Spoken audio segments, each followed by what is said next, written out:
আসসালামু আলাইকুম প্রিয় দর্শক, আমি প্রথমেই আপনাদের কাছে একটু ক্ষমা চেয়ে নিচ্ছি এই কারণে যে আজ আমি যে বিষয় নিয়ে কথা বলবো, যে ব্যক্তিকে নিয়ে কথা বলবো, তাকে নিয়ে আমি কখনোই কথা বলতে আগ্রহী ছিলাম না। আমি চাইতাম না তাকে নিয়ে কোনো কথা যেন আমাকে বলতে হয়। নানা প্রসঙ্গে তারপরও দু এক জায়গায় টুকটাক মন্তব্য করতে হয়েছে, কারণ আমাকে প্রশ্ন করা হয়েছিল বলে ওই জবাবটা না দিলে হয়তো ব্যাপারটা অন্যরকম হতো। এই জন্য জবাব দেওয়ার স্বার্থে দিয়েছিলাম, কিন্তু নিজে থেকে তাকে নিয়ে কিছু বলবো এটা আমার আসলে রুচিতে বাধ্য। কিন্তু আজকে বলছি কেন? আজকে বলছি এই কারণে, সে একটা আমাদের জাতীয় নিরাপত্তাজনিত অস্থিরতার কারণ হয়ে প্রায় দাঁড়িয়েছিল। ঘটনাটা কি? ঘটনাটা হলো কালকে শেষ রাতের দিকে, গত রাতে ভোর রাত 4টার দিকে এই ভদ্রলোক প্যারিসে থাকেন, জানেন তাকে আপনারা সবাই, মিস্টার পিনাকি ভট্টাচার্য। উনি আমাকে নিয়ে বেশ কয়েকবার বিষোদ্গার করেছিলেন। একবার আমাকে চ্যালেঞ্জ করেছিলেন যে একটা বিষয়ে আমাকে মাপ চাইতে হবে, 7 দিনের মধ্যে মাপ না চাইলে উনি আমাকে প্রত্যাঘাত করবেন। তো আমি 7 দিনের মধ্যে মাপ চাওয়ার তো কোনো প্রশ্নই ওঠে না। উনি কী প্রত্যাঘাত করেছেন আমি এখনও টের পাইনি। তার প্রত্যাঘাতের কী জোর ছিল।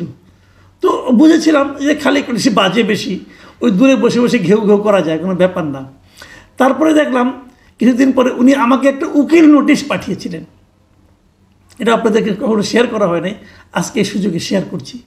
উনি আমাকে একটা উকিল নোটিশ পাঠিয়েছিলেন যে ওনার নাকি মানহানি হয়েছে আমার কারণে, এবং সেই উকিল নোটিশ ধানমন্ডির একটা ল ফার্ম থেকে এসেছিল। তো আমি দেখেছি, কী করবো, আমি রেখে দিয়েছি যে আমার কারণে তার মান সম্মান হানি হয়। এবং আমি আবার ভাবতেও বসলাম ওনার মান সম্মান আছে নাকি যে হানি হবে। যাই হোক, মান সম্মান হানি হয়েছিল। পরে আবার ওখান থেকে ওই ল ফার্ম থেকে একজন আমাকে একটা ফোন করেছিল যে আপনাকে একটা উকিল নোটিশ পাঠানো হয়েছে, আপনি কি পেয়েছেন? আমি পেয়েছি। তারপরে একটা জবাব দিয়ে আমাকে ওটা ফেলে রেখেছি, আমার যে ওয়েস্ট পেপার বক্স সেখানে ফেলে দিয়েছি। তো উনি তাড়াতাড়ি ফোন রেখে দিয়েছিলেন। তারপরে কী হয়েছে আমি এখনও জানি না, ওনার মান সম্মান ফিরে পেয়েছেন কিনা তাও বলতে পারবো না। যাই হোক, এগুলো অন্য আলাপ, ওই আলাপে যাচ্ছি না। গত রাতে সেই লোকটা মধ্যরাতে আমাদের সময় ভোর 4টার দিকে উনি একটা ভিডিও লাইভ করেছেন, ফেসবুকে করেছেন, ইউটিউবে করেছেন। ভিডিওটার লেন্থ হলো 1 মিনিট 13 সেকেন্ড।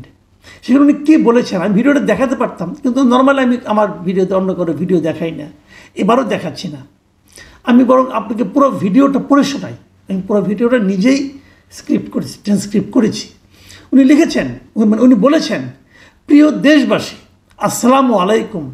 আজকে সেনাবাহিনীর 46 ব্রিগেডে এক ধরনের অস্বাভাবিক মুভমেন্ট লক্ষ্য করা গেছে। আশঙ্কা করা হচ্ছে সেনাবাহিনীর একাংশ থেকে একটা প্রচেষ্টা চলছে।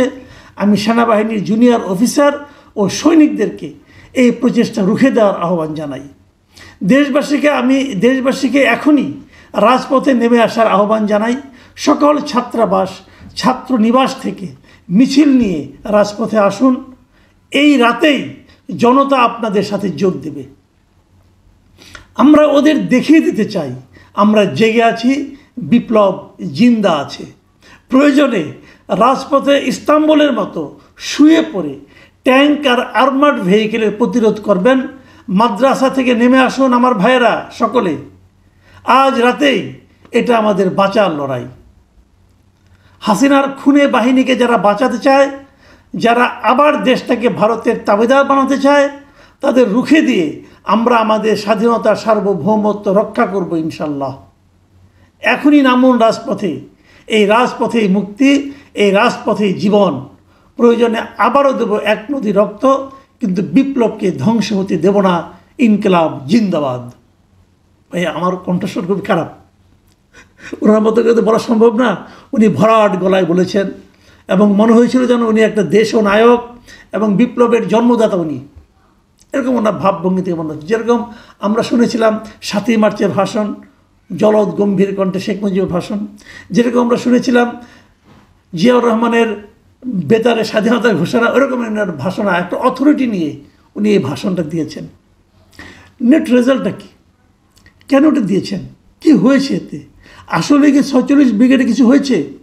কেউ বলতে পারে না। 46 ব্রিগেড তো ভাই খুব দূর নেই, দেশের মধ্যেই। ওখানে অনেক সেনাবাহিনী বিভিন্ন র্যাঙ্কের লোকজন তো আছে, আমাদের কিছু পরিচিত বন্ধুবান্ধব আছে। আমি কিন্তু জানার চেষ্টা করেছিলাম ভাই কী হয়েছে, কিছুই না, সবাই শান্তি মতো ঘুমিয়েছে রাতেরবেলা, কোনো ঝামেলা তো হয়নি।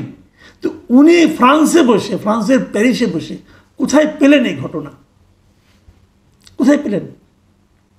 শরাব টরাব পান করে কোথায় মাথা খারাপ হয়ে গেছিলো, কাছে এগুলি বলতে গেছেন। কিন্তু সেটা ব্যাপার না, উনি কি বলছেন, উনি কত বড় পাগল এটা প্রমাণ করে কিন্তু আমার ব্যাপার না, ওটা নিয়ে মাথাও ঘামাই না। যার যত ইচ্ছা খাবে, যার যত ইচ্ছা পান করবে, তার ব্যাপার। আমার কথাটা হলো, উনার এই কথায় যদি দেশের কিছু লোক বিশ্বাস করত, কিছু লোক সাড়া দিত, কালকে দেশে কি হতো ভাবুন তো একবার, একবার ভাবুন। এই লোকগুলিকে রাজপথে নামতে বলা হচ্ছে, মাদ্রাসা স্টুডেন্টদেরকে রাস্তায় নামতে বলা হচ্ছে, ছাত্রাবাসের ছেলেমেয়েদেরকে রাস্তায় নামতে বলা হচ্ছে। তারা নেমে যখন তারা একটা প্রতিরোধ, একটা কুর প্রতিরোধ করতে যাইতো, তখন রাস্তা তারা কী করতো, ভাঙচুর করতো, আগুন দিত। আমি আমাদের দেশের মাদ্রাসা স্টুডেন্ট, স্কুল কলেজের স্টুডেন্ট সকলকে ধন্যবাদ জানাই যে আপনাদের বোধ বুদ্ধি এই পাগলের মতো নয়। আপনারা বুঝতে পেরেছেন যে এই নামাটা হবে একটা হাস্যকর কাজ। সে কিন্তু খুব সিরিয়াস ভঙ্গিতে বলেছেন, এবং কেবল বলেনি, উনি আবার একটা পোস্ট আকারে লিখে ওনার ফেসবুকেও দিয়েছেন। কি বলেছেন ভাবুন একটা কথা। এক নম্বর হলো, উনি সেনাবাহিনীর অফিসারদের, সিনিয়র অফিসারদের বিরুদ্ধে জুনিয়র অফিসার এবং সৈনিকদেরকে উস্কে দিয়েছেন যে তোমরা মাঠে নামো। যদি তার কথা কেউ শুনতো, যদি এমন হতো একটা জুনিয়র অফিসার নামলেন রাস্তা রাতের বেলা, দেখা হলো কোনো সিনিয়র অফিসারের সঙ্গে, হয়তো তাকে মেরে দিতে পারতেন।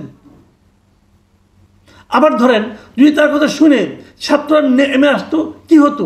এবং তারপর আবার কিসের বিপ্লব জিন্দা আছে, ভাই বিপ্লবটা কোথায়, কিসের বিপ্লব? আমরা যে গণ অভ্যুত্থান করেছিলাম এই দেশের মানুষ, আপামর জনসাধারণ, সেই গণ অভ্যুত্থানের পিনাকি আপনি ছিলেন না, আপনি দেশে ছিলেন না, ওখানে বসে বসে জ্ঞান দিছেন। দূরের থেকে অনেক সুন্দর মনে হয় সব কিছু, আসেন না কাছে, 1 বছর উপর হয়ে গেল, দেশে আসেন না কেন? কারণ আপনি ফ্রান্সের প্যারিসের আরাম ত্যাগ করে এই দেশে আসতে পারছেন না। ওখানে যত সহজে আপনারা পানীয় পাচ্ছেন, ওই পানীয় এখানে পাওয়াটা আপনার জন্য কঠিন হয়ে যাবে। মোদ্দা কথা ওইটা, ওখানে আপনি যে জীবনযাপন করেন সেটা ত্যাগ করে আপনি এখানে আসতে পারবেন না। আপনি উস্কাচ্ছেন কেন? দুটো কারণ উস্কাচ্ছেন। আপনি দেশের সবসময় একটা ঝামেলা লাগিয়ে রাখতে চান, আর তার উপর আপনি আপনার এই সোশ্যাল মিডিয়া থেকে যে বিপুল ইনকাম করেন, সেই ইনকামটা আপনার নষ্ট হয়ে যাবে দেশে আসলে পরে। ইনকামের পরিমাণটা কোনো ধারণা করতে পারেন?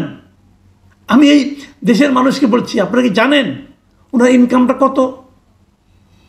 আমি আপনাদের একটা দেখাই, আপনি কিন্তু ইউটিউবে গেলে পরে যে কারো ইনকাম দেখতে পারবেন, ওখানে গেলেই ওরা দেখায় দেয় যার অ্যাপ্রক্সিমেট ইনকামটা কত। এই ভদ্রলোকের মান্থলি অ্যাপ্রক্সিমেট ইনকাম হলো $44,000 মিনিমাম। তার মিনিমাম ইনকাম হচ্ছে আমাদের টাকার 50 লাখ টাকা কেবল এই ইউটিউব থেকে। আমাকে আপনাকে এই সময় ডুগডুগি বাজায়া আপনাদের মতো মানুষ তার উপর ঝাঁপিয়ে পড়ছে। সে নিজে একটা ব্রাহ্মণ, হিন্দু এবং মুসলমান দেশে সুশ্রী দিচ্ছে, আর ওখানে বসে 50 লাখ টাকা প্রতি মাসে, কমপক্ষে 50 লাখ টাকা, কখনো কখনো সেটা 1 কোটি টাকা ছাড়াই যায় এই ইউটিউব থেকে। আমি দেখি বলে, আর সেখানে আনন্দে ফুর্তিতে আছেন, আর আমাদের দেখে হাসে, দেখ কতগুলি মূর্খরে কেমন করে নাচাচ্ছি। তো এই নাচাতে কালকে বেড়াছাড়া বাজাই দিছে। একটা কথা মাথায় রাখুন আপনারা, আমি আবারও বলি, এই লোকটার মূল লক্ষ্য হলো বাংলাদেশকে অস্থিতিশীল করে তোলা। এই দেশের মানুষ নিজেরা মারামারি করবে, একটা হাউকাও বাজবে, সে ওখানে বসে বসে দেখবে। আর এখানে যত হাউকাও বাজবে তত তার 2টা লাভ হবে। 1 নম্বর লাভ হলো তত তার ভিডিও চলবে, আর দ্বিতীয় লাভ হলো উনি যাদের হয়ে কাজ করেন, আমি আগেও বলেছি এই ভদ্রলোক ভারতীয় রয়ের এজেন্ট, আমি আগেও বলেছি আপনাদেরকে, এবং আমি প্রমাণ করে দিয়েছি কিভাবে। আপনারা ভেবে দেখুন, উনি বাংলাদেশ থেকে পালিয়ে ইন্ডিয়া গিয়েছিলেন চোরাপথে, ভারত থেকে থাইল্যান্ড গিয়েছেন। আমার প্রশ্ন হলো, ভারত থেকে থাইল্যান্ডে গেলেন কীভাবে? যখন উনি ভারত থেকে থাইল্যান্ডে যাওয়ার জন্য এয়ারপোর্টে যাবেন, তখন এয়ারপোর্ট জিজ্ঞাসা করবে না, ইমিগ্রেশন জিজ্ঞাসা করবে না, তার পাসপোর্ট দেখবে না? তা তো জিজ্ঞাসা করবে যে তুমি ভারতে ঢুকলে কীভাবে? ভারতে ঢোকার কোনো সিল তো ওখানে নেই, তুমি কীভাবে গেলা ভারতে ঢুকলা? কোনো জবাব দিতে পারবে না সে। কাজেই তার পক্ষে কেবল তখনই যাওয়া সম্ভব ভারতের বাইরে যদি ভারতের কোনো ইন্টেলিজেন্স তাকে হেল্প করে। সেটা কে বুঝতে পারছেন? তাদের হেল্প এসে গেছে। কেন গেছে? তার লাভ হলো সিম্পল, সে ভারত থেকেও পেমেন্ট পাচ্ছে নিয়মিত, এবং তারা যারা ঘনিষ্ঠ আছেন, বিভিন্ন সময় তার বন্ধুবান্ধব ছিলেন, তারা যে ফেসবুকে বিভিন্ন রকম আপনার কন্টেন্ট করেন, সেখানে তারা উল্লেখ করেছেন যে ওনার সঙ্গে ভারতের কার কার যোগাযোগ আছে। তো তার মাধ্যমে কি হলো? সে আমাদের এখানে যে গণ্ডগোল বাঁধে, আমাদের এখানে দেশের হয়তো অস্থিতিশীল থাকে, কার লাভ? উনি কাকে পয়েন্ট পাইয়ে দিচ্ছেন? এই হলো সেই ভদ্রলোক। আমি এই দেশের মানুষকে অভিনন্দন জানাই, ধন্যবাদ জানাই যে আপনারা এই পাগলের কথায়, অথবা এই দুর্বৃত্তের কথায়, অথবা এই মতলববাজের কথায় গত রাতে রাস্তায় নামেননি। আমি কেবল একটা কথা বলি, দেখুন ওনার অবস্থানটা, ফেসবুকে ওনার যে রিলটা ছিল, সেই রিলটার পরে বেশ কয়েকটা কমেন্ট ছিল। আমি এই কমেন্টগুলো র্যান্ডমলি নিয়েছি, একদম একটা না 4-5টা একসঙ্গে নিয়েছি। আপনি একটু পড়ে শুনুন, আমি আপনাদের পড়ে শোনাই। যেমন ধরেন, একটা কমেন্টের মধ্যে লেখা হয়েছে, একজন লিখেছেন, তার নাম হলো রোকসানা আমিন। তিনি লিখেছেন, ইনশাল্লাহ সবাই মিলে দাদার কথায় সারাদিন। উনি সারা দিতে বলছেন। আরেকজন লিখছেন নূর আলম, লিখেছেন ইনশাল্লাহ ইনকিলাব জিন্দাবাদ। আরেকজন লিখছেন সাইদুজ্জামান, লা ইলাহা ইল্লা আনতা সুবহানাকা ইন্নী কুনতু মিনাজ জালিমিন। আবার লিখছেন প্লাটো আহমেদ, লিখেছেন সহমত দাদা ইনশাল্লাহ। আরেকজন রফিক হক লিখেছেন ওয়ালাইকুম আসসালাম, আল্লাহ হিফাজত করুন, আমিন। বোঝা যাচ্ছে এরা মোটামুটি ওনার এই ট্যাবলেট খেয়েছেন। আচ্ছা দেখুন, আরও দেখুন কয়েকটা আপনাদের পড়ে শোনাই। শরীফুল ইসলাম লিখেছেন গুজব ছড়িয়ে কী লাভ, মানে ইনি কিন্তু বুঝতে পেরেছেন জিনিসটা। আরেকজন লিখেছেন মাঙ্গো পিপল, তিনি লিখেছেন আপনাকে প্রধানমন্ত্রী হিসেবে দেখতে চাই। শামীম ফারাজি লিখেছেন, কিছু লেখেননি, কতগুলি ফুল দিয়েছেন উপহার হিসাবে। আর এমডি মাসুম লিখেছেন আপনি আসেন তাহলে নামবো। খুব ভালো লাগছে এই কথাটা ভাই, যে আপনি আসেন, আপনি এসে নামেন, আপনার সঙ্গে আমরাও নামি। দূরে বসে বসে ডায়লগ দেন কেন ভাই? মিজানুর রহমান লিখেছেন পাঠা তুমি আসো। সওয়ারদেব লিখেছেন ওয়েট হাসিনা কামিং সুন। দিদার হোসেন লিখেছেন সবাই বলি নারায়ে তাকবীর। লায়লা আক্তার লিখেছেন সেনাবাহিনী জিন্দাবাদ। আর সবুর লিখেছেন কি কোন এটা, কি সংবাদ, আগের না এখনকার? আরেকজন লিখেছেন প্রবাসী সেলিম লিখেছেন তোর কথা যে শুনবে সে পাগল, তুই নিজে আয়। রিয়া লিখেছেন সারাক্ষণ মনে হয় গাঁজা খায়। অশান্তির যুগে বিডি লিখেছেন ইনকিলাব জিন্দাবাদ। বিডি সাপাল লিখেছেন কি সিরিয়াস আজ।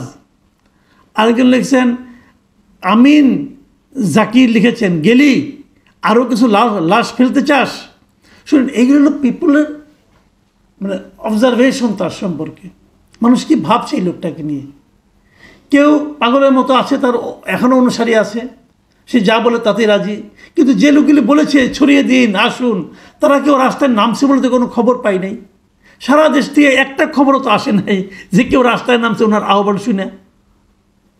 এই হলো আমাদের দেশ, এই হলো আমাদের ইনফ্লুয়েন্সার, আর এই হলো আমাদের ইনফ্লুয়েন্সড পিপল। প্রিয় দর্শক, একটা কথা বলি আপনাদেরকে, সবসময় মনে রাখবেন, এই দেশের বাইরে আমাদের অনেক দেশপ্রেমিক লোক আছে যারা দেশকে ভালোবাসে, কিন্তু যারা দেশের মানুষকে উস্কে দিতে চায় তাদেরকে গেলে একটা কথা বলেন, ভাই আপনারা দেশে আসেন, আপনি যদি এত দেশপ্রেমিক হন, আপনি যদি আমাদেরকে রাস্তায় নামতে বলেন, প্লিজ আপনি আগে নামেন, নেমে আমাদের পথ দেখান। কেউ না আওলা বাজান, কেউ না আমাদের জীবন নিয়ে আপনি ছিনিমিনি খেলেন, আপনি যখন আরামে আসেন আসেন। এভাবে হয় না। প্রিয় দর্শক, একটা ছোট্ট হাস্যরসের কথা বলে শেষ করি। আমার সেনাবাহিনীতে কিছু লোকজন তো বন্ধু বান্ধব আছে, থাকতেই পারে, এই দেশ ছোট্ট দেশ, আত্মস্বজন তো অনেকেই আছে। আমি একজনকে জিজ্ঞাসা করেছিলাম, ভাই আপনাদের এই যে এই লোক রাতেবেলা এত কিছু বললো, আপনারা শুনেন নাই? ওই ও আসুক, ওর কাছে আমরা ক্ষতিপূরণ চাইব। কী ক্ষতিপূরণ? কয়েক এটা শোনার পর আমাদের বেশ কিছু সেনাবাহিনীর সৈনিক এবং কর্মকর্তা হাসতে হাসতে অজ্ঞান হয়ে গেছে, তাদের চিকিৎসার জন্য আমাদের খরচ করতে হয়েছে, সেই খরচের টাকাটা ওর কাছে আমরা ফেরত চাবো। এটা একটা জোক, কৌতুক না?